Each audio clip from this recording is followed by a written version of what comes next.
Morning, guys. Today we're introduced to Conor McGregor, and he introduces us to the idea of having the courage to speak up.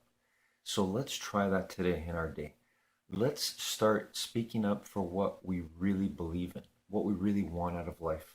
And he goes on to give us his experience and says that in his life, as he has spoken up, as he's become more vocal about what he really feels he loves doing and believes in, the law of attraction has worked for him.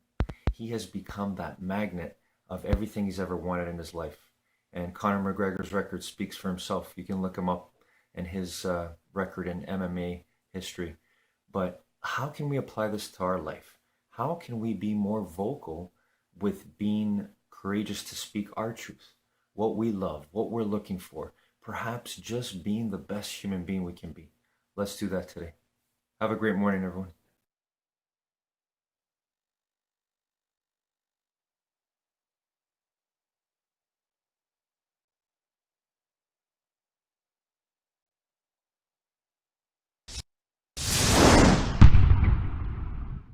When you sit down to meditate, do you come with an intention then each time?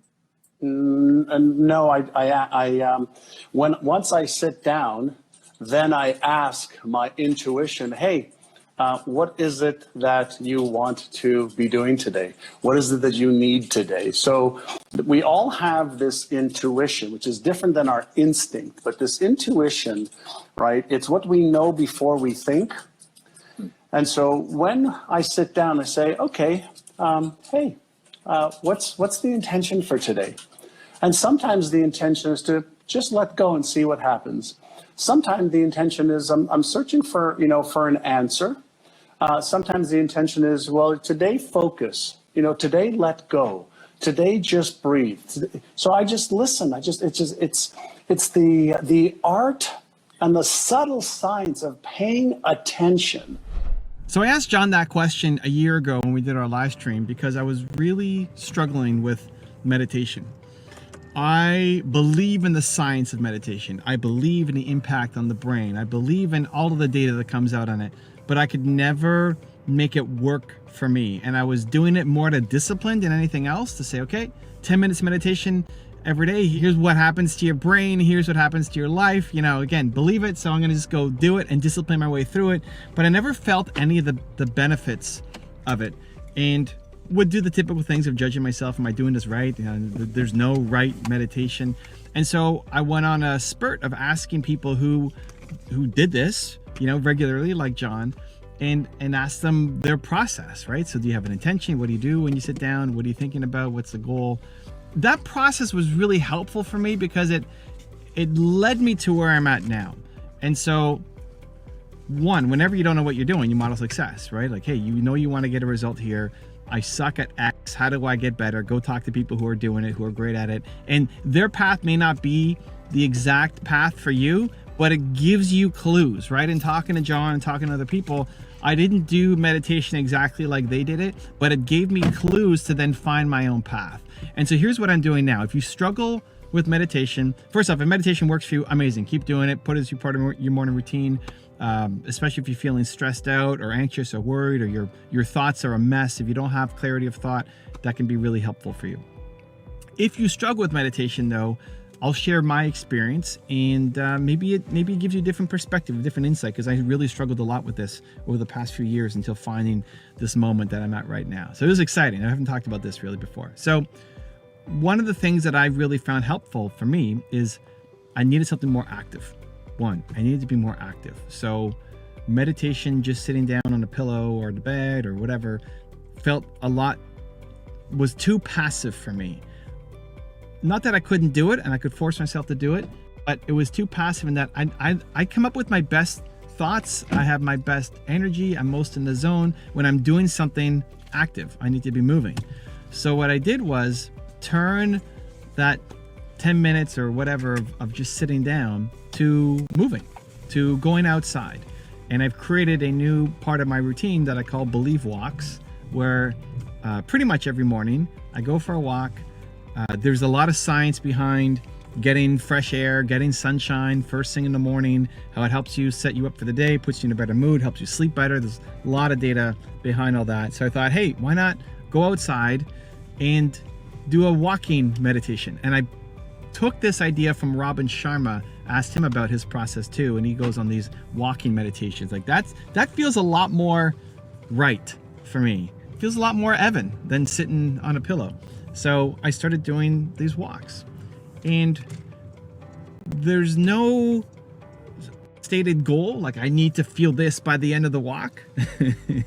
But getting outside, even cold now, you know, it's cold here in Toronto, it's winter, we got some snow outside here on the streets, and I'll take a 20-pound backpack and I go rucking while I walk, and it's a minimum of 20 minutes. And so I get my exercise. I'll usually go to a coffee shop, get a coffee, and I'll start just by looking at the intention for the day. What's the intention for the day?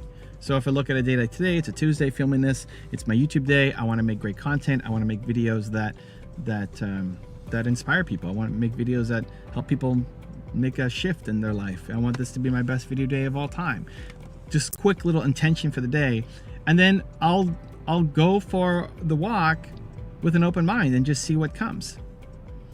And learning not to judge what comes is basically all the advice I was getting when I was doing meditation, but now it feels more applicable when I'm walking. So I walk with an intention, and then you see where the mind goes. That, okay, here's something new I want to add to the videos, or here's a new person I want to profile, or here's some new content that I want to make. When you allow your mind to be open to be creative, when you're not too over scheduled, right? I mean, this is part of my schedule, but you're scheduling in open creative freedom time, then you come up with some amazing ideas, and also gets you set up to have a great intentional day. So I have at least 20 minutes, but it goes up to an hour, depending on how I'm doing. And so there are some days where I get all my stuff done really quickly. I'm like, I'm ready to go. Boom, let's go. Let's start making. I don't need anything more. I don't need more thinking about this. I'm in action mode. Let's go create. So then it's like run as fast as I can to get my coffee, come back and get to work. And there are other days where I'm I don't know, I'm feeling the energy is a lot more creative. I'm thinking of an idea. I want more time to process it. And so I'll go longer. You know, I'll go up to an hour just walking around, keep thinking about the idea, emailing myself some new thoughts. There'll be other days where I feel I want to create more connection. So I will open up my Instagram and start doing video DMs for people. I'll look at who followed me recently, look at who commented on my stuff recently, look at who messaged me, and I will make 8 to 15 second videos to people to say, hey, thank you so much for following me, or thank you so much for the message, thank you so much for sharing my story to your audience, I appreciate you so much. Believe next. And those make a meaningful difference for a lot of people. And so what I find helpful about it is it's scheduled into my calendar, just like the meditation was. It's scheduled into my calendar, but it's not a fixed time, that it can be as short as I want or as long as I want. At some point I need to come home. I'm not wiping away my entire day. I don't book anything until at least 10:30. 10:30 is the earliest start where I have things booked into my calendar. So if I need to go longer and be more creative, I have that time. And then just paying attention to how I'm feeling. So I have an energy or intention for the day, right? Like an intention for this walk. I want to create the best YouTube videos I've ever made, and then just see what flows. And sometimes this is where I used to judge myself. Sometimes the ideas flow and it's amazing, and sometimes they aren't. And it kind of takes you in a different direction. And that's okay. You know, like if my intention is to create amazing YouTube videos, maybe on my walk I come up with an amazing idea for what to do in future videos. Or maybe I don't, and I'm just drawing a blank, but I'm feeling the need for connection, so I'll go and switch gears and start making Instagram DMs for people. That's okay. You're giving yourself what you need, right? It's the listening to the intuition and what's coming to you and feeling what you need, and then going off and doing that thing and giving yourself the time to do it. So that has completely shifted my life. When people say, what's the best investment, or how should I spend $1,000 if I had, this is what I would spend $1,000 on, my coffee. You know, like that walk cost me $2 something a day, so it's under, you know, just under $1,000. That's the best money that I spend every year now, because it allows me to be insanely effective. Not always efficient, because creativity is messy, but highly effective. And so on the days where I'm being very creative and coming up with ideas, I have the time to do that. And on the days when I'm not being super creative, I can go be productive and get what I need. So it's the courage, it takes courage, to listen to what you actually need and then go off and do it. So that's one that really helped me. So walking, Believe Walks is my meditation pretty much every day. The other thing that really helped me is just recognizing that everything is meditation. That a lot of meditation is just being present. That while you're doing something else, you're doing a million other things in your mind, right? And Thich Nhat Hanh, who recently passed, had this great quote about when you're washing the dishes, you wash the dishes.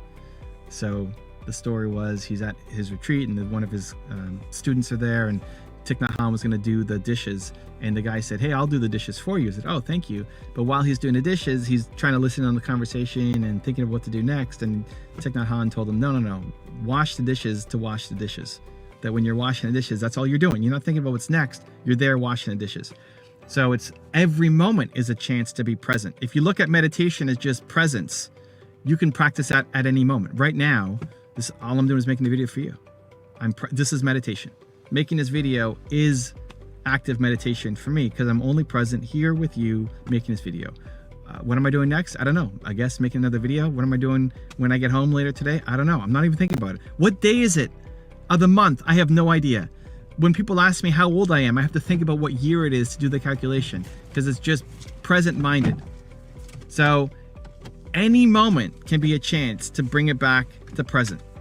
Any moment is an opportunity to be in meditation because you're just in this present moment doing the thing that you're supposed to be doing, as opposed to only thinking, oh, meditation is 15 minutes on the pillow every morning.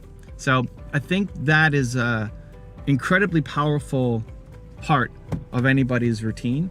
If traditional meditation works for you and you do a guided meditation or do music or nature or whatever, and you do it in the morning or evening or lying down or sitting down, and that's what I would call more traditional meditation. If that works for you, amazing. Keep doing it.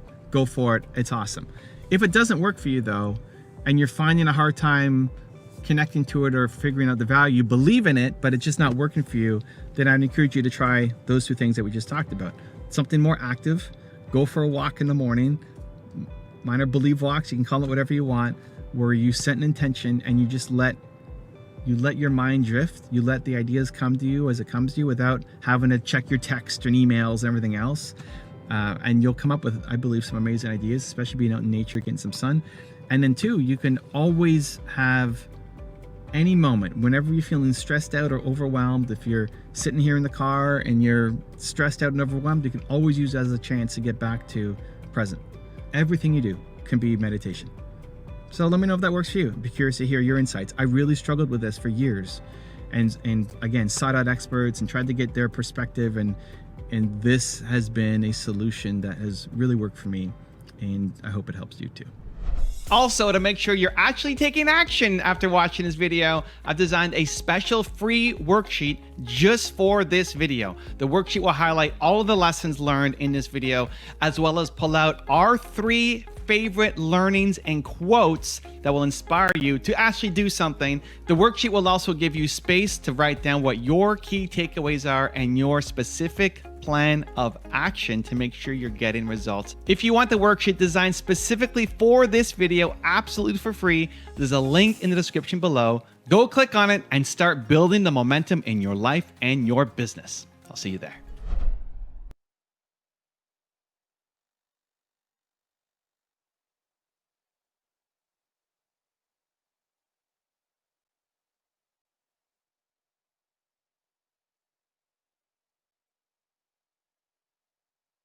Good afternoon, guys. How's it going so far?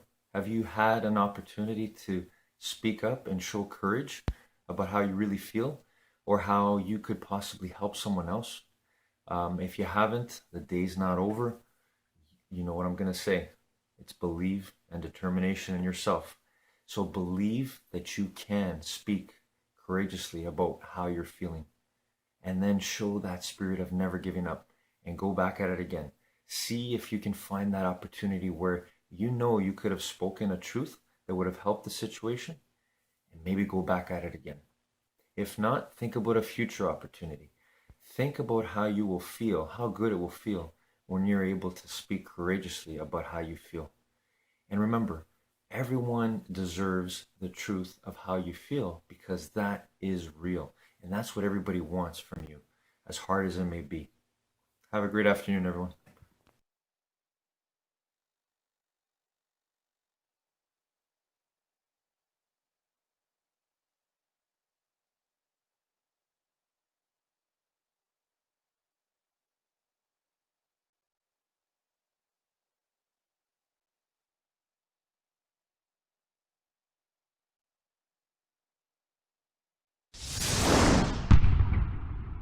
I think, if everything starts with a thought. I mean, everything that you do in your life, you have to have a thought before you initiate an action, right?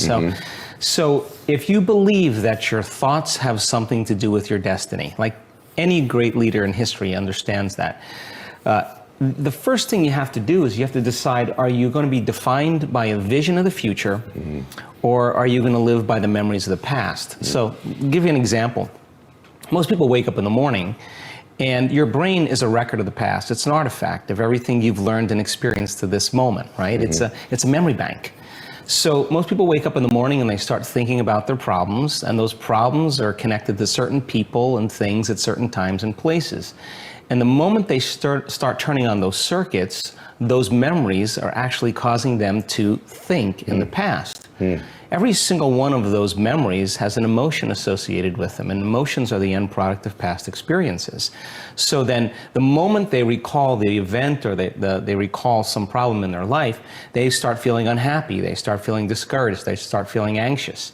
Now, thoughts are the language of the brain, and feelings are the language of the body, and how you think and how you feel creates your state of being. So we could say then, most people's entire state of being when they start their day is in the familiar past. Well, if you live in the familiar past, then it makes sense you're going to create the predictable future. So what happens for most people is they get stuck in their biology. So think about this. Your body is your unconscious mind. It doesn't know the difference between an experience in your life that creates an emotion and an emotion that you can create by thought alone. So if you're living by the same emotion every single day, and those emotions are influencing your thoughts, and you can't think greater than how you feel, or feelings have become the means of thinking, you're thinking in the past. Your lens of the future is going to be colored by the past, so you can't see possibilities. So most people like to wait for crisis or disease or diagnosis before they wake up enough to see. Well, the challenge is that biology tends to be redundant. So if you keep thinking the same thoughts, and those thoughts begin to fire certain circuits in your brain, the nerve cells that fire together wire together. So all of a sudden you start getting hardwired. And those are the thoughts that you can think the easiest. At the same time, those thoughts produce chemicals called emotions. And the next thing you know, your body gets accustomed to living by the same emotions. And it could be guilt. It could be unhappiness. It could be pain. But at least it's familiar to you. At least you can predict it. So some people would rather cling to the familiar than take a chance in possibilities. So for most people then, they say, well, I don't really see how my thoughts have anything to do with my destiny. Well, that's because 95% of those thoughts are subconscious programs, right? So you're not even conscious that you think those thoughts. So the first step to change is starting to think about what you've been thinking about and change it. And then when you begin to observe those thoughts, you're no longer the program, you're the consciousness observing the program. Just simply by being an observer of your thoughts. Right. So most people though, when you do that, when you decide to really take a look, it's like lighting a match in a dark place. So you feel uncomfortable. So it's easier to turn on your TV, it's easier to play with your cell phone, to distract yourself from those feelings. Well, when you understand that change really requires becoming uncomfortable to a certain degree, and that's normal, that you're leaving the known and you're stepping into the unknown, then it begs the question, what thoughts do you want to fire and wire in your brain? Because your attention on those thoughts begins to reorganize circuitry, remold the brain. You can only attract according to the frequency that you're operating on. Attraction is a secondary law. The primary law is the law of vibration. That's a primary law of the universe. Everything in this room is moving. Nothing rests. This table's moving. It just appears to be still. The law of vibration decrees everything moves, nothing rests. Well, when you think, you put you onto a frequency. You can only attract what's on that frequency. You think about a person a lot, just concentrate on that person will phone you, or you'll bump into them on the street. Because you're thinking about it, yeah. The law of attraction takes over. You can attract to you what you're in harmony with. Well, when you set goals, you got to see yourself already there. That's called a mindset. A lot of people talk about mindset, they don't understand what it is. They set their mind on the frequency that they have to be in to attract what they have to attract. And that's how the goal moves into form. You get emotionally involved, you're so intellectually and emotionally involved.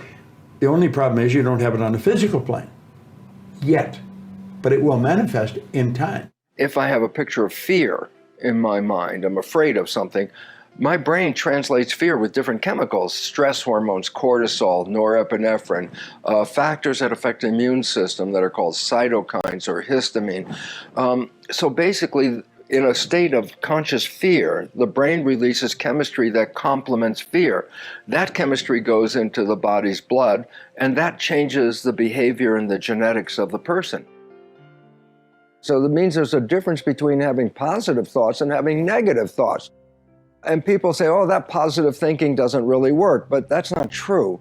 The best example of positive thinking in a scientific study is called placebo. You have a disease and the doctor says, here's this new pill and it's the brand new science and it's going to cure you, and you believe it. And you take the pill and you get well. Then you find out the pill was a sugar pill.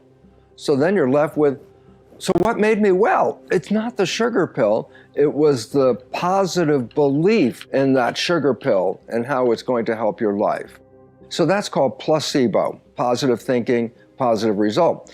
Unfortunately, most people don't recognize a more important point. Negative thinking is equally powerful, but it works in the opposite direction. So it turns out, for example, less than 10% of cancer is even connected to a family lineage. 90% of cancer just comes out of the blue, so to speak. But the reality is no, it's a result of stress and negative thinking. So it's an important point. Positive thinking, negative thinking, equally powerful because that's the level of consciousness that is translated into the chemistry that controls your genetics. I just want to add a very important point to this. Quantum physics is the most valid science on this planet. There is no science that has been tested more and verified more. I go, so what's the relevance? Because the primary principle in quantum physics is consciousness is creating our life experiences. And well, when you add epigenetics to that physics, now we understand the mechanism of how consciousness is controlling our biology. So biology and physics are coming together to reveal that we are very powerful creators of our lives. The simple part that most people don't understand is that every thought we think and every word we speak is creating our future. It's as though our thoughts go out into the universe and are accepted and brought back to us as experience. Now that is a very simple thing, but most people don't get it. They don't understand it. They've never heard it before and they think it's ridiculous. But if you can really accept the fact that every time you think a thought and every time you speak a word, you are literally painting your future, making your dinner, whatever you want to call it. You are creating. And you're creating your own life. And this is simple, but it's not easy to accept. But once you accept it, then you can start deliberately creating what you want in your life. And you begin to be aware of what you don't want in your life and how you are contributing to it.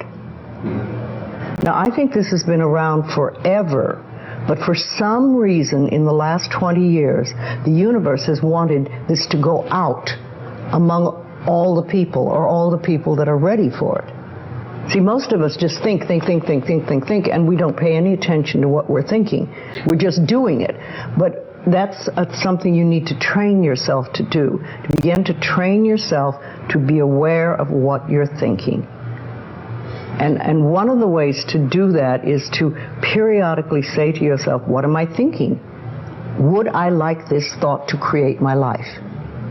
Would I like to have the experience that this thought could bring to me? Now, it takes a while to do that, but even if we could begin on the smallest level to be aware of our thinking, we can start to make changes. When we're talking about energy, there's the great law of attraction and vibration. When things are on the same frequency, they are in resonance. All right, so let's not think of the law of attraction, okay, as this thing that's like a magnet that attracts, because if you were to take magnets and put together, positive and positive, it actually will repel. It's positive and negative that are in resonance and attract. So when we're thinking about the law of attraction, I want you to skip the old metaphysical laws that you may have heard of or explanations you heard of, and I want you to think about resonance. So for example, have you ever walked into a room and not a word has been said and you know something's wrong, and you say, because you're feeling the vibration, you're feeling this something is wrong, your intuition is picking up the vibration in the room, and you know something's wrong, and you go, hey, what's wrong? And the people in the room go, oh, nothing. And you go, no, seriously, what's wrong? Well, how do you know that something is off? And the answer is because this thing called our body and this thing called our brain is energy vibrating at a certain frequency. And so when things are not great, we're emitting this frequency that other humans can feel. We're picking it up with our intuitive sensors in our brain and through our field. So when we think about the law of attraction, we should actually be thinking about, am I in resonance, right? Okay, energy that is on the same frequency will resonate and attract. So if you want to understand the law of attraction around wealth, a relationship, health, money, are you in resonance with that which is already here? See, if you're thinking positive, but you're feeling negative, if you're thinking, I want to double, triple, quintuple my income, but inside of you, you're thinking that you're not smart enough, not good enough, not worthy enough, then part of you is vibrating at the, here's what I want to have, be, attract, etc. But if there's another part of you vibrating at a different frequency, there is no harmony, there is no resonance, there's chaos. For all of us, and we've been conditioned, I mean, you were very fortunate because you had a childhood where your mind was opened and you were opened and your heart was opened. And that's the biggest thing, is to open yourself to the possibility that everything isn't the way it appears to be. And so even if you can just open yourself to that possibility just for a moment, you can pick up it all the next day. You can take it all with you the next day, that it's all real and everything that you're seeing. But if you just for a moment open to the possibility that things might not be the way that you think they are, then you have the greatest opportunity to really discover something incredible, how incredible you are. The people you surround yourself with have a phenomenal impact on your life. I think it was Carl Menninger from the Menninger Foundation one time said, environment is more important than heredity. The people we're surrounded by have a greater bearing on our life and our success in life than what's built into the genes at birth. There's genetic conditioning, there's environmental conditioning. Well, this environmental conditioning goes on all the way through life. You will find as you improve the quality of your life, improve your thinking, you're going to attract a different group of people into your life, and they are going to add to your life. See, the people we're surrounded by, their thinking is going right into our mind. We want to mix with people who are really making it happen. Take a look at your 5 people that you're with most often and ask yourself, if I have children, would I want them to grow up be like them? If the answer is no, you better start looking for some new friends. If the answer is yes, you're already in the right circle of people. Think about what I'm saying. The people we're surrounded with have a phenomenal impact on our life and help make us who we are. Have you ever spent any time wondering, how does everything happen? How does everything happen? Why does the night follow the day? Why doesn't the day follow the day?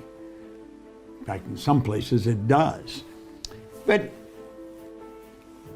I spend a lot of time thinking about this. In fact, at times it almost drives me crazy. But like right outside of my studio here is a Japanese maple tree. And there's times of the year it's absolutely beautiful. In the spring of the year, it has buds on it, and then the buds boom, and leaves pop out. And the leaves generally in the spring are a very deep greeny brown. They're not a pretty looking leaf. But then they start to change, and over time, you don't notice it happening. Just one day you look and it's a different color. And by fall, the leaves are crimson red. They're the most beautiful. It is the most beautiful tree, and it's right outside in my studio. I'm sitting here at my desk and the camera's around me, but out there is that tree. And you know, every fall the leaves turn red. Every spring they're greeny brown. They're not greeny brown in the fall and red in the spring. They're always red in the fall and greeny brown in the spring. Think about it. Did you ever wonder why the tide goes way out and the tide comes way back in? I spent some time in the Navy in Canada, and I was down on the East Coast for a while, and I was near the Bay of Fundy. Do you know the Bay of Fundy has one of the highest and lowest tides in the world? It's absolutely amazing. It goes way out and then comes way back in. Same up around Prince George on the West Coast. You go onto a ship, and you might be walking up a plank just right straight up, and you go off the ship, sometimes you're going right down. That ship goes way up in the air and it comes way down. Very high, very low tide. Now, some places the tide's not very big. They do have a tide, but not too high, not too low. Why is it so different in one place than another? You know, why does the leaves change color? Why do they change color? You know, why does the grass keep growing? Wouldn't it be so much nicer if the grass just stayed at a certain length? You wouldn't have to cut it, but it would always look pretty. You know? Do you ever think about this? Do you know that everything in this universe happens in an exact way? An exact way. Not by chance, but in an exact way. When John Kennedy, the President of the United States, asked Dr. Wernher von Braun, who was the mastermind behind the space program, when he asked him, what would it take to build a rocket that would carry a person to the moon and bring him back safely to Earth? Von Braun answered him in 5 words: the will to do it. That's it, the will to do it. He knew you didn't have to know how to do it. He knew you had to learn how to do it, but you didn't have to know to make up your mind you were going to do it. Now, why did he say that? Because he understands the laws. Von Braun one time said after years of studying the spectacular mysteries of the cosmos, he was led into a firm belief in the existence of God. And he said, the natural laws of this universe are so precise that we don't even have any difficulty building spaceship. We can send people to the moon, and we can time the landing with the precision of a fraction of a second. Now, he said these laws must have been set by someone. I see the laws as God's modus operandi. But I'm going to tell you something. Everything happens by law. When you and I get in harmony with the law, now we do that, odds are pretty good we should understand them. But when we get in harmony with the law, then I'm going to tell you it's just smooth sailing. Success happens. Probably be a good idea to understand the laws, wouldn't it? Think about it. Your life is governed by laws that are not man-made, so they're not going to be man-changed. And if you study them and work in harmony with them, you'll shock yourself with the good you can do. Now, I've been doing that for the last 58 years. I'm starting to get a reasonable grip on them, but I don't understand them as well as I want to or would like to. But I'm going to study a little more today. You know, I get my trusty book out here. I'll have to talk to you about this book. That'll be another talk. Study the laws. Find out what they're like. What are the laws? And then study them. you'll win. You ever notice that some people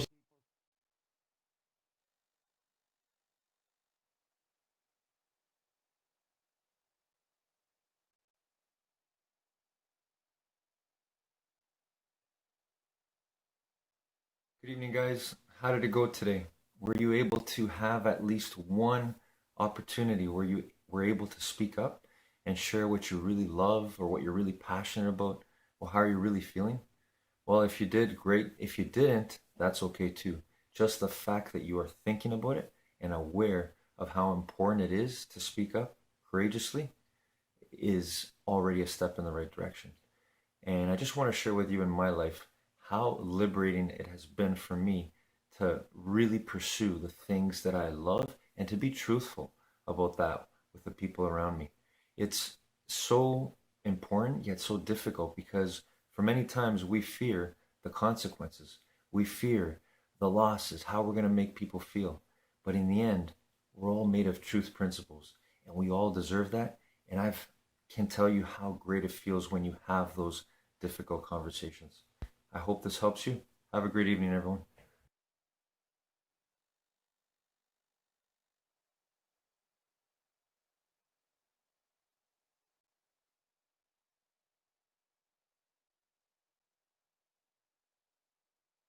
Some of the same mindset challenges I had when I was launching my business in 1997, I hit those same mindset challenges in 2008 when The Secret had come out, when I was on Oprah.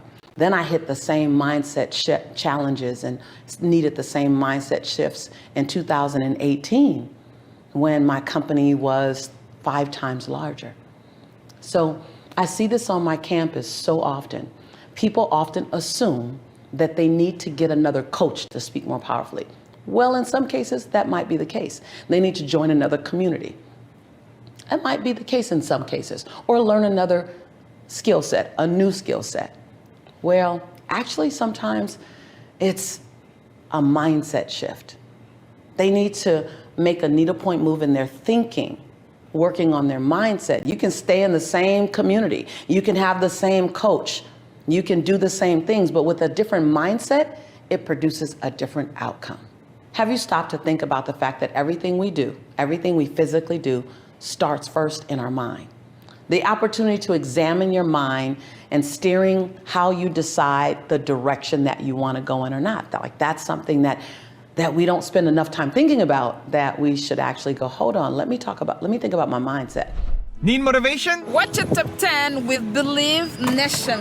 Hey, it's Evan Carmichael, and I make these videos because you are probably the most ambitious person in your circle, but you know you're capable of more. And you get that push by surrounding yourself with the best. So today, let's learn from one of the best, Lisa Nichols, and my take on her top 10 rules of success. Enjoy.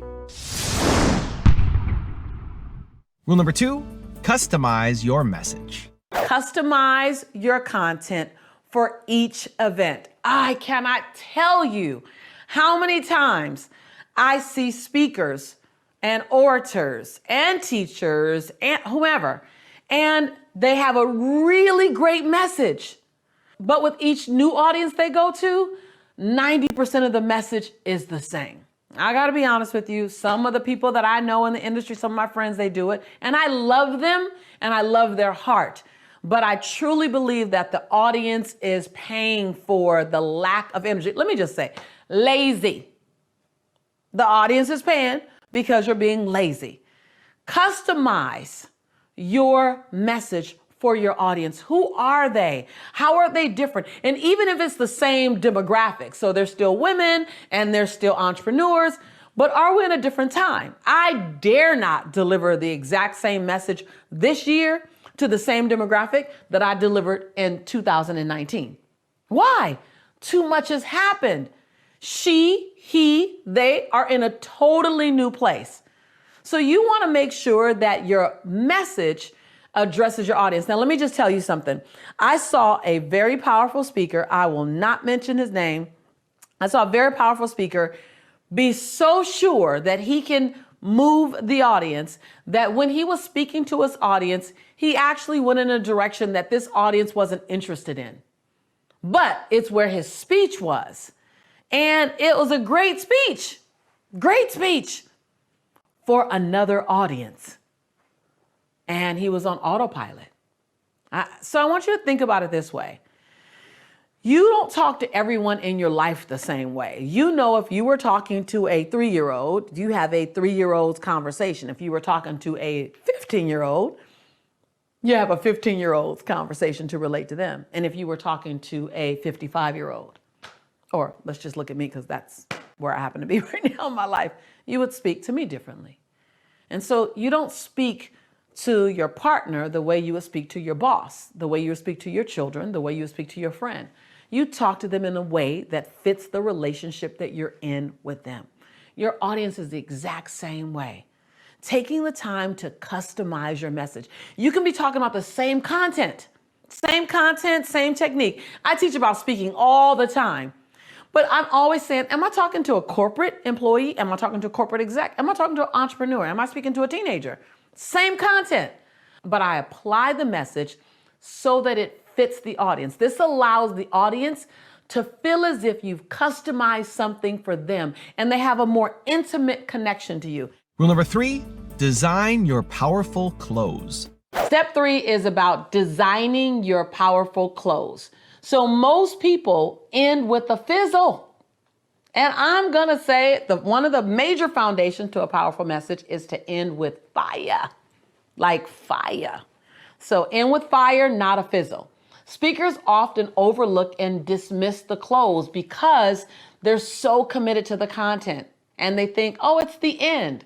No, like think about it when you're at a concert. When you're at a concert and like you're with like a mega artist, like if it were Prince or Tina Turner or Janet Jackson or Beyonce or Mary J. Blige, or if you're with Kenny G, or you have a concert, a major concert. They don't end with the fizzle. They don't end with the song that no one knew, that didn't go gold or didn't hit a major status, or that you can't sing along with. They crescendo. And they may go down and give you some of the, ones that are more mediocre in the middle. But at the end, they come out and do the encore even. And the encore is always something that gets everyone to sing along. It's an encore that it's fire. That's exactly how your message needs to be. So let me let you in on the secret sauce. Like a lot of things that I love to do now is really taking you behind the black curtain on powerful speeches, behind the black curtain on becoming unforgettable when you open your mouth or when you present in front of people. Your close, here it is. You ready for it? You ready for it? Your close is so important. It's the audience's last impression of you. And most people go height, and down and by. I've witnessed so many times great speeches that kept me engaged and kept me excited until the end. Every time this happens, I'm screaming inside my head, no, please. Don't make your last impression a fizzle. Rule number 4, connect with your audience. This is about step 4. This one is huge for connecting with your audience and keeping them interested and engaged. Now, so many times I see speakers or presenters speaking, and they're not checking in with their audience to even see if they're listening anymore. And as a result, people are on their phones or they're doing whatever, they're multitasking. You want to keep your audience absolutely engaged. So let me give you some techniques. You want to identify your audience's drivers. You want to know these things before you even open your mouth. Like you want to know what makes your audience tick, what gets them excited, what gets them into action, what's super important to them, what's the WIIFM, what's in it for me. But in this case, what's in it for them? What drives them? What motivates them? This step is beyond customizing your speech, which is what I mentioned in a previous show. This is really understanding the psychographic of your audience. Whether you're on social media, that's an audience.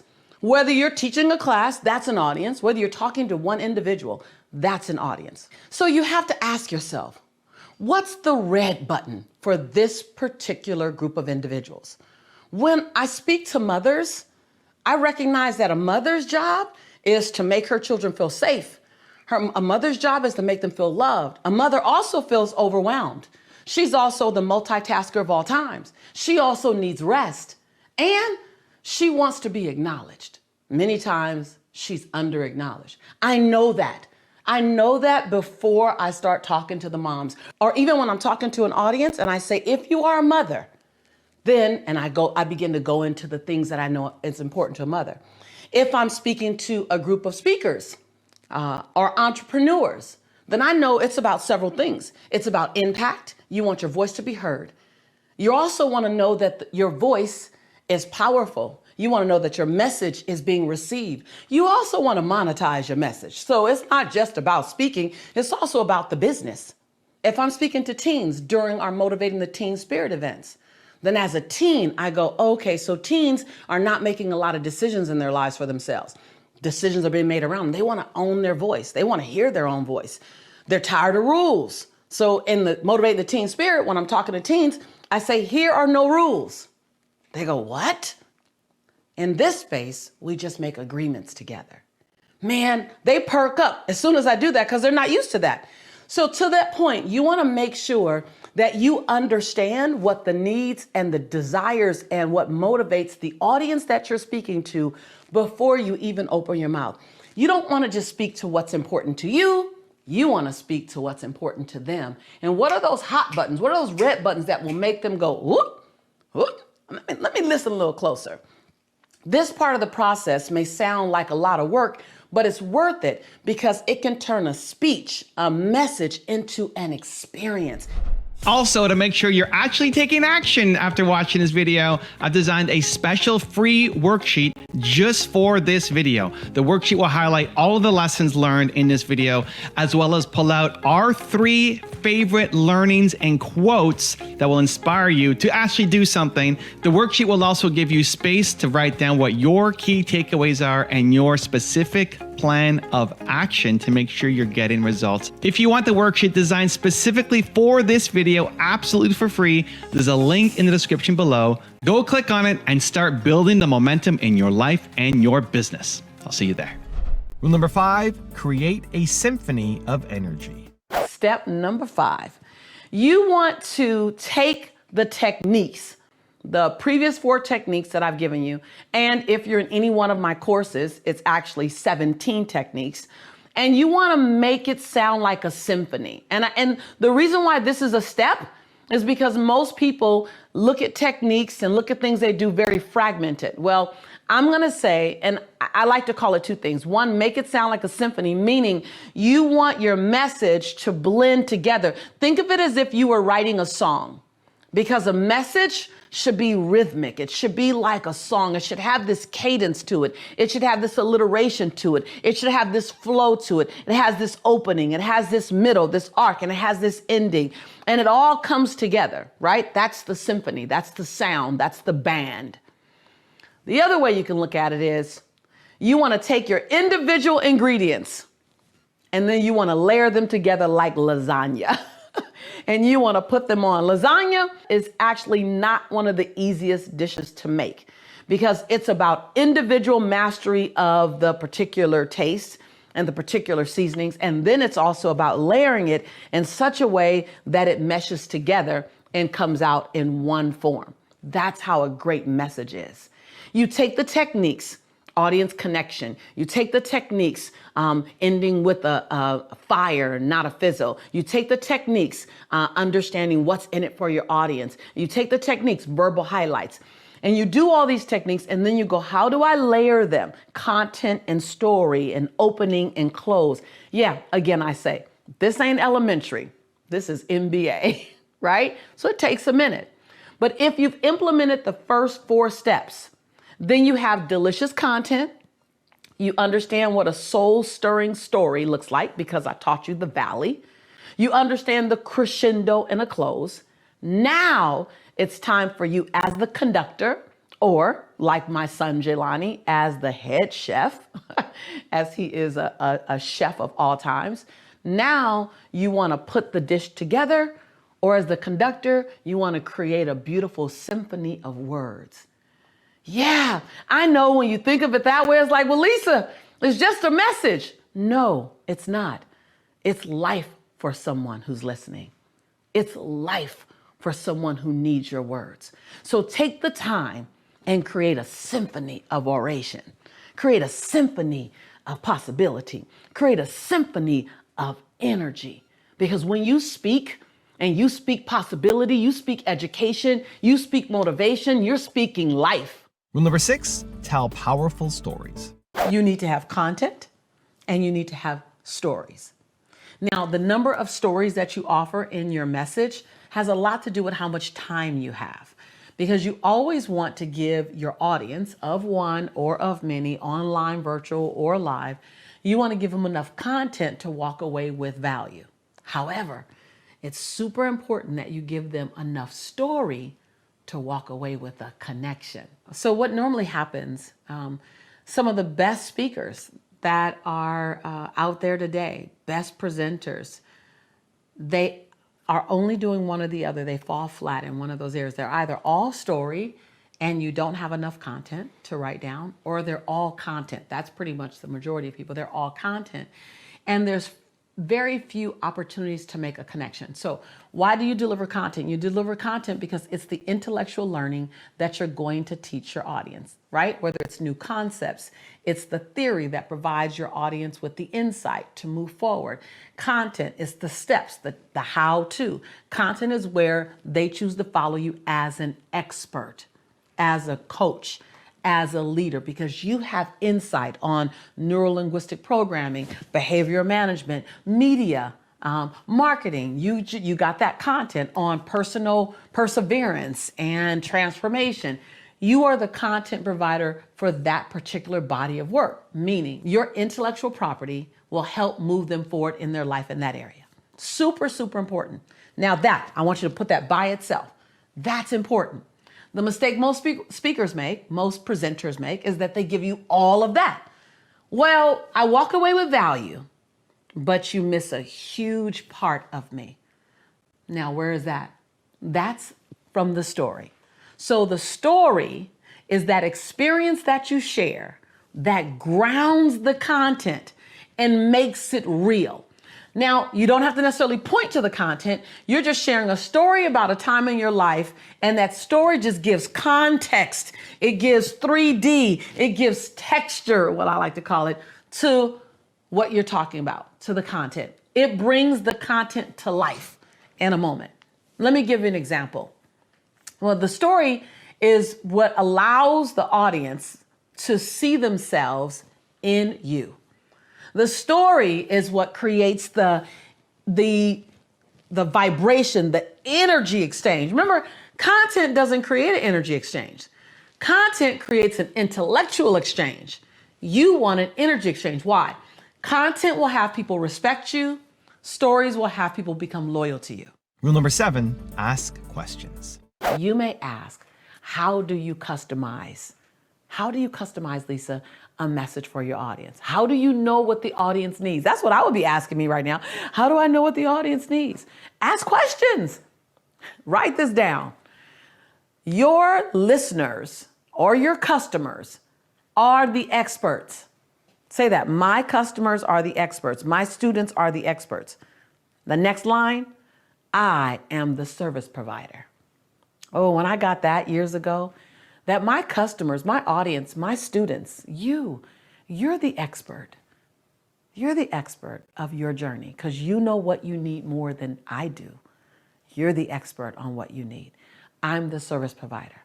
So the best thing you could do is ask questions. What matters to you most these days? What problem are you working to solve? What's keeping you up at night? What area would you love to grow in? What's your pain point? What are the 10 things that you're tolerating right now? They're not screaming loud enough to make you change them, but they're screaming loud enough to annoy you.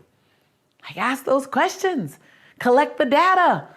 Put it in your back pocket. And as you're creating content and as you're creating programs, create programs and content that speaks to what your audience has already shared with you. Rule number 8, build your credibility. I'm going to tell you, there are many other techniques I have to teach you in the science of speaking that would help you. This is one of those cornerstones. So as I was saying, the top of the V, right, is the big U. So it's where you build your credibility. No shrinking here. If you're really, really humble and you're really reserved, this is sort of where it will become challenging for you. Some people, they really can go in their valley easy, right? Most of us. For some, it's difficult. For others, it's difficult to actually share the big U, your credibility. This is where you share your highlights. This is where you share your experiences, your accolades, your achievements, your credentials. And it can't seem like it's a bio, or a resume. So I graduated from, and you say it because you're going to take them into the valley. So you want to say, even though you want to kind of give a little clue that you're about to take them somewhere else, even though I have 7 bestsellers and I've spoken and inspired over 86 million people, and I've been able to travel and be on every single continent that could be populated by man, even though I've generated over $80 million in business in the self-training and self-development industry in my company over the last 27 years. Even though that's who I am, you see how I just gave you the credentials inside of a even though.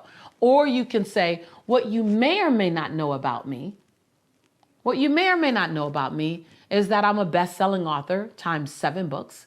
What you may or may not know about me is that I have been featured on every major national platform. What you may or may not know about me is I have lost over $1 million and I've earned over 88 million. But what I'm sure you don't know about me is, notice how the big you say it in such a way where it leads into the valley. So it's not a bio. It's not spoken as if it's a bio. It's not spoken as if it is a resume. It's spoken as if it's a conversation that's about to lead into the valley. All of that I just shared with you, and I just use my experience, my life as an example to give you. You do yours and don't compare yours to mine, right? Comparison, as Benjamin Franklin says, comparison is and will always be the thief of all your joy. Rule number 9, leave your audience wanting more. You want to leave them wanting more. The number one tip for a powerful close is to leave them wanting more. Now, mind you, hold on. I want to make sure you understand you leave them wanting more having already given them something. So please don't be one of those bait and switch speakers. That drives me crazy. Like, don't tell me if you come to my thing, I'm going to really tell you how. And the whole speech you're delivering how you're going to help them in that next experience. Don't be a bait and switch speaker. Don't be a bait and switch teacher. Give me value now. And then tell me where I can get more from you. Leave me wanting more from you. All right? And the way you can do this, write this down. Here are some of my favorite. It's called the disappearing close. You have the audience talk. Oh, this one, right? Wait, hold on. You got to know. Now this isn't a beginner's move.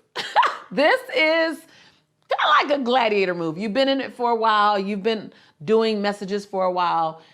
This is if your audience is either physically together, right? Or you can online, you can open up their lines and have them talk, or you can have them begin to type in chat, right? And I call this first one because we'll get back together live. Life is going to continue. We'll get back together live. We'll never be like we were, but we will be evolved from this time. And when you're live in front of an audience, or it's a small group, it's what I call the disappearing close. And the disappearing close is so bold because it says, I've given you so much value. I've contributed so much. I've left my fingerprint on you that I don't need to be a part of the closing experience. I'm going to do a disappearing close, which means you turn the audience to one another. This is what it looks like. I want you to turn and find at least 3 people in the room, go up to them and say, I'm ready for the next best version of me. Are you? I'm ready for the next best version of me. Are you ready? Find 3 people and say that to them. Another disappearing close is I want you to go find a partner right now. Everyone go find a partner. Raise your hand if you need to have a partner. Everyone, great. Everyone has a partner. I want you to tell that partner what are 3 things that they can expect from you. What are 3 things that they, and let them represent the world. You can expect me to honor my word. You can expect me to live inside my time management. You can expect me to change the planet. Tell that same neighbor, I'm interested in what you're doing. What are you doing? What's the world going to expect from you? So you can create a one-on-one, or you can create a walk around and say, you can do, I just picked those sentences just right now in the moment, but you can have them talk to one person, or you can have them walk around the room. You also can guide the conversation. Turn to your partner, repeat after me. I stand in front of you. And they'll say, I stand in front of you, ready to become the best version of myself. Ready to become the best version. You can have them talk to each other and create a solid connection. Super powerful. That's the disappearing close. The other close is you can close with a poem. It doesn't have to be your poem. You can close with a quote. Oh, it's really powerful when you close with a quote that like is just juicy and delicious. Or you can close with a statement that another person says that drops everyone in their heart. I used to always close with, my grandmother says that when you get to the end of your life and you're at the end of your journey and you're in your later years, that you're supposed to sit in your favorite rocking chair and share with everyone who will listen the stories of your life, which is what my grandma does right now. She says, but baby, when you're your age, and I would point to the audience, when you're your age, you're supposed to make sure that that story that you're going to share is going to be real good to tell. Go out and make a great story. I would always end with that. Like, and people would always say, oh man, I love that when you said, I'm going to make my great story. Or I would end with, remember you guys, no one can do you like you can do you. Benjamin Franklin says, comparison is and will always be the thief of all your joy. Don't compare, just compliment. Compliment us with who you are. Go do you. So you can find a quote and you can end with a quote, or you can end with a call to action. And so I challenge each one of you. I challenge you to play big. I challenge you to speak up, stand up, show up, stay prayed up. I challenge you to step up in a way you've never stepped up before. And as you do, I'll be cheering you on. So you can end with a challenge like that. You also can end in a question. If I end in a question, it's like a rhetorical question. It's like a bunch of what ifs. So as I leave you with this. What if? What if you showed up like you've never showed up before? What if you danced as if no one was looking? What if you love as if your heart's never been broken? What if you sing as if you're always on key? What if you shine as if we all can handle your shine? I just got that question for you as I leave. What if? What if you gave us the best version of you? What if? The importance of a powerful close, I cannot tell you enough how it makes all the difference in the world. Like when you're anchoring your message, your close is a critical component. So remember, don't fizzle me. Leave me on fire. And rule number 10, the last one before some very special bonus clips, is make an impact. Why do we want to create a powerful message? Because every time you open your mouth, you want to create impact. Every time. Whether you're talking to your friends, your children, your family members, whether you're talking to an audience of 1 or an audience of 100 or 1,000 or 100,000, whether you're in a boardroom or whether you're walking on the beach, you want to create impact. Now, if you're a business owner or an entrepreneur, then this message is super important for you because it has everything to do with you attracting your ideal customer and keeping them. So I won't say that this is the final step because I created an outline for the science of impactful speaking, culminating my 27 years at the time that I shot this video, 27 years in the business and creating a multi-million-dollar platform. And I got to tell you, the first 10, 12 years of me creating this crazy successful global business and brand, I didn't even know the techniques I was doing. It was my unconscious competence. And over a period of time, I thought, whoa, I keep creating this tsunami of new clients, tsunami of new business partners. What's happening? And I began to look at and study what were the techniques that I did on stage, on camera, in interviews that kept creating this tremendous wave of success. And then I began to shape it so that I can create techniques out of it. So it wouldn't just be my superpower, but it can become your superpower as well.